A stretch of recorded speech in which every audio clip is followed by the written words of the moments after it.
Hi guys and girls on YouTube, welcome to my channel. In this video we're going to be looking at this very early looking TRF radio receiver. Now I can't tell you anything about this. I bought it quite a while ago. If we move over here, this is the box it came in, and I bought it in 2006, cost £7.70 to post it. Now it does appear like it might have been built from a kit.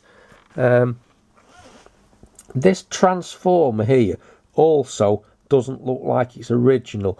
That looks like it's been added on, so presumably the audio output transformer would have been mounted separately, because it looks out of place, and also it's got two odd screws, like somebody's actually fastened it on.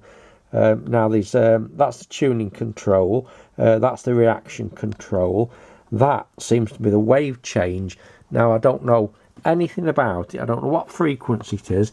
The size of the coil there suggests it could be medium wave and short wave. But if we take a look around it, I've actually got it powered up.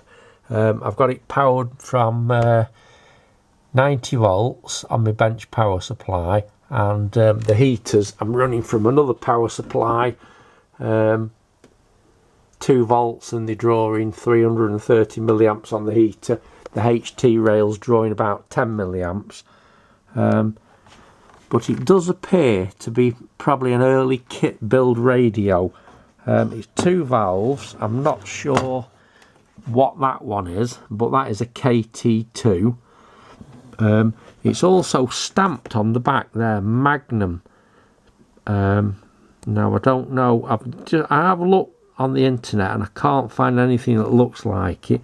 As you can see, all the wires are well disintegrated, but they're not shorting it out, so I have been able to connect it up. These are the ones for the 2 volt heater supply. Originally they would have gone to a lead acid accumulator. And these other 2 wires would have plugged in your 90 volt HT rail battery.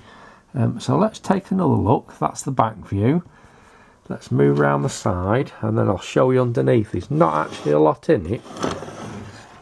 I've actually connected it to the television aerial, and I can get a station on it, but it's covered in interference because I've got a lot of lights and electrical equipment running in here.